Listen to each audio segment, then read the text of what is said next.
Hello and welcome to Hank Games Without Hank. My name is John Green. I'm the manager of the AFC Wimbledon Wimbly Womblys.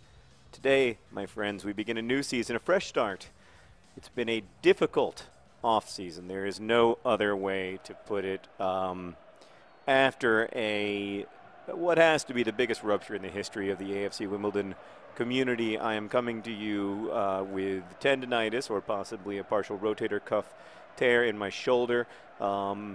Received there at the very end of the season my punishment for my horrible mistake of throwing a series of matches. Yes, we moved up to the championship, but we did not do it in glory.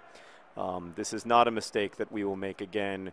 We had a series of team meetings. Is that Stone Cold Steve with the C. Austin? We had a series of team meetings over the off-season, difficult conversations where we talked about how far we'd moved away from ourselves and our relationship. By the way, we have some new players. There's Mose Vestergaard. He's going to be our left midfielder, even though he's a right midfielder. Complicated story there. I'll tell it later. We've got a little bit of a new formation. And then out on the right wing, Dicko. I don't know how you guys are going to come up with a nickname for him, but good luck. So, yeah, please let me know what you guys can come up with in terms of a nickname for Mose Vestergaard and then our new right winger, Dicko, who might be our new starting right striker if John Green leaves. More on that in a moment. So one of the first, the John Greens came to me after it became obvious that we'd made a horrible mistake by, having so much caring. Why did we even care about the franchise? We are ourselves. You play for the glory of the game, not to humiliate other teams, all that stuff. We had a lot of conversations and about how the supporters have you hold us to a higher standard than we were living up to, and we let ourselves down and let our team down and the club and the community, and it was generally just a difficult series of conversations. And in that conversation, John Green offered to leave. He felt that he is responsible. I'm referring to Ball John Green, of course. Ball John Green offered to leave, felt that he was responsible. It was a difficult year for Ball John Green and other John Green. They very much want a child, but it's been a complicated process. As it often is for people. And I think, it's been difficult for them too, personally, trying to have these conversations. Oh, almost through to the golden child to have those conversations, because they both want kids, but I think there's different kinds of want. And other John Green, in conversations with me, oh God, almost an own goal, has said that, he definitely wants to have a kid, but he feels like Ball John Green feels strongly that it needs to be now. And other John Green thinks, well, we're in the last few years of our playing careers. There's no reason that we can't wait to have kids until, after we are done playing football, 330 days a year. And worries that it would be difficult to do, to take care of a baby with all the responsibilities of AFC Wimbledon on their heads. Anyway, Ball John Green offered to leave because he felt that it was largely his responsibility. He felt that he'd kind of swayed me to adopt this strategy of losing on purpose so that we could humiliate our foes. What a pass from husband to husband! Oh, God, the crushing disappointment. Oh, my God. Oh, my God. How did that not go in? Oh, my God. I apologize to my friends and my family. Oh, I hope that's not a sign of the season to come as we play here in the championship, the second tier of professional English football. Only if we get promoted this year, we will have achieved back-to-back promotions, and we will be within spitting distance. Well, we will be in the Barclays Premier League. That would be, how amazing would that be? It's a rhetorical question. It would be super freaking amazing. Ball John Green, no. Put it down. There you go. Yes. Over to Dicko.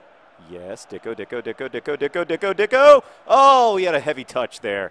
That guy's got a lot of promise, though. He is a very talented footballer, and we are very excited about him. So anyway, when Ball John Green put in a transfer request, I went ahead and picked up Dicko, as you do. And because I think that he would be a good strike partnership with other John Green.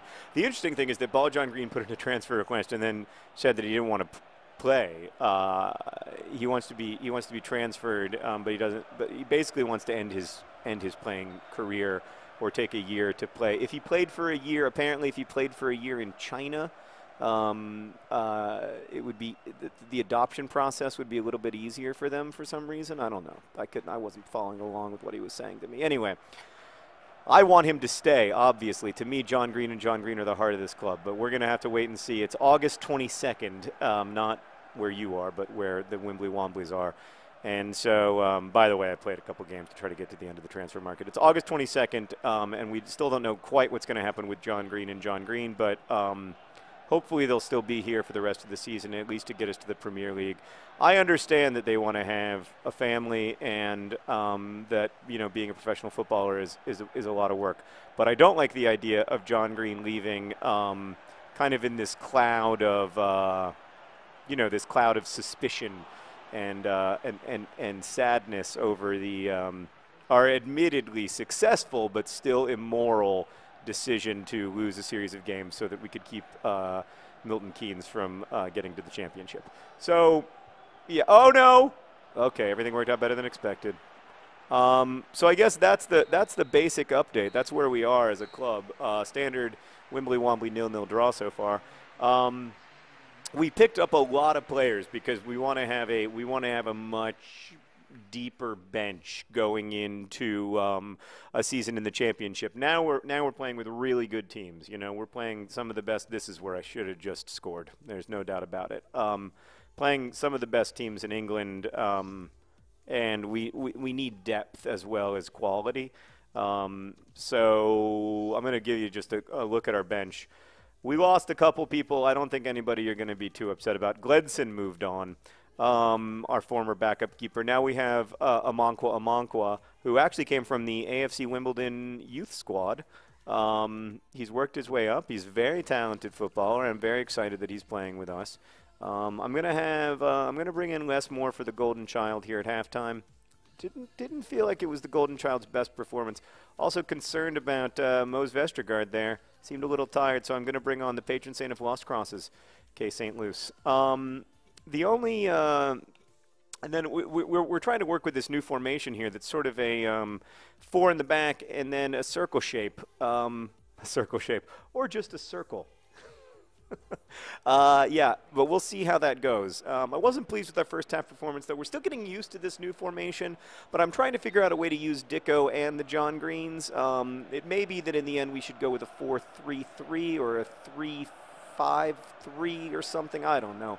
Football is a very complicated game, and to be honest with you, I am in a bit of a I don't want to say that I'm having an existential crisis as the manager of the Wimbly Womblys, because obviously I love the Wimbly Womblys. I feel grateful that I still have my job, that the supporters have entrusted me with another year as their manager, and that we aren't repeating sort of the sins of Swindon Town, where eventually I was ousted because of my hubris and insanity. I feel very grateful that I still have a job, and I don't. Oh gosh.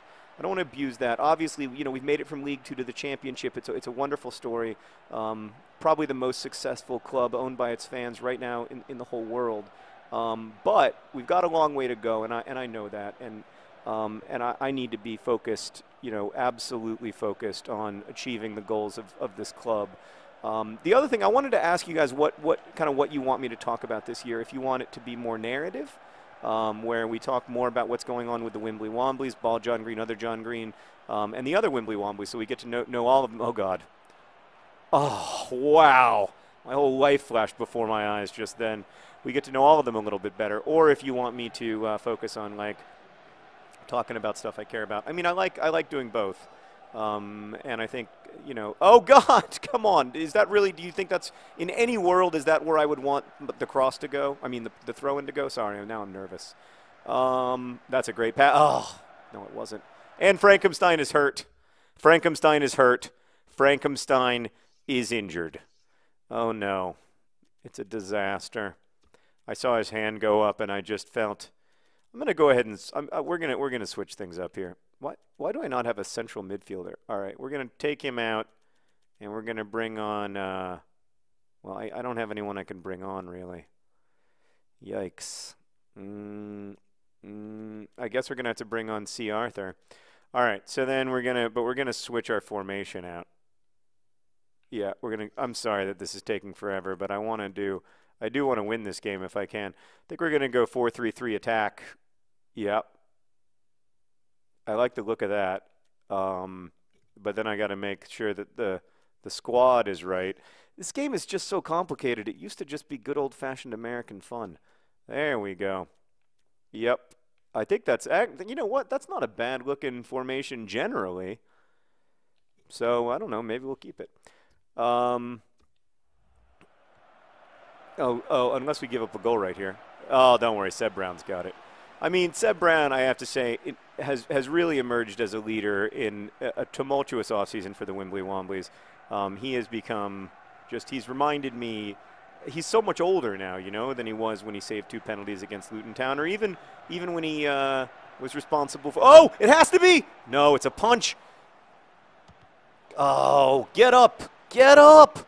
Oh, it's Frankenstein. He's injured, but look how tough he is. I mean, that's Wimbly Wombly. That's a man who loves his club, loves the supporters, cares about their success. Frankenstein not feeling well, clearly injured, but he can't give in, he can't give up. Look at him running back. Look at him chasing back. Look at him. Oh. Then we're going to probably give up a goal here. Schmerg, double Schmerg. Oh, everything worked out better than expected.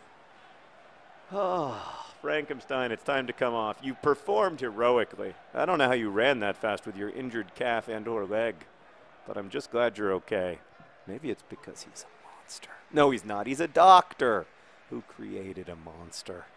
All right, on comes C. Arthur, B. Arthur's brother. It's a joke that no one in the demographic gets. Seb Brown. Anyway, he's really emerged as a leader in this. The other person I want to call out as a leader in this has been Yabamba. You know, even though Yabamba's been with the club for a long time now, and he cares about the club more than he cares about himself, and that's a huge inspiration to a lot of Wimbly Wombly supporters. And so he was like, you know, he was very supportive of getting some more help out on the left side of midfield. He said to me, you know, I know that he said I believe I can be a player in the Championship and a player in the Premier League, but I know I'm not going to start every game in the Premier League. And you know, he wants to see the club succeed more than he wants to see himself succeed, and that's a rare and wonderful thing. Okay, it's looking better. I have to say, this formation in general is attackier and more attractive. It's leading to more attractive football and more fear in the back. I love a good, terrifying defense where I feel panicked the entire time. So we're here in the 87th minute, but I think we've discovered our formation of the future. So even if we lose and or tie this game, we've got a formation. Oh, that was terrible. Just awful. I deserve. Oh! What is your name? I'm sorry. Who are you? Was that K. St. Luce? Was it? Oh, K. St. Luce with a heroic. That was terrible. But K. St. Luce with an absolutely heroic clearance off the line. Oh, it's desperate defending for the Wimbly Womblys. But we do it. We achieve the standard Wimbly Wombly 0-0 draw thanks to Seb Brown, K. St. Luce. Girls just want to have fundings, Rude. You did your part. Callum Kennedy and your terrible hair, you didn't do so bad either. Ball John Green, another John Green, not where we needed them to be. Again, a little bit unsettled. We won't know everything until September 1st when the transfer deadline closes. But thank you, my friends, for watching, for continuing to support us. Let us know what you want me to talk about in comments. As we say in my hometown, best wishes.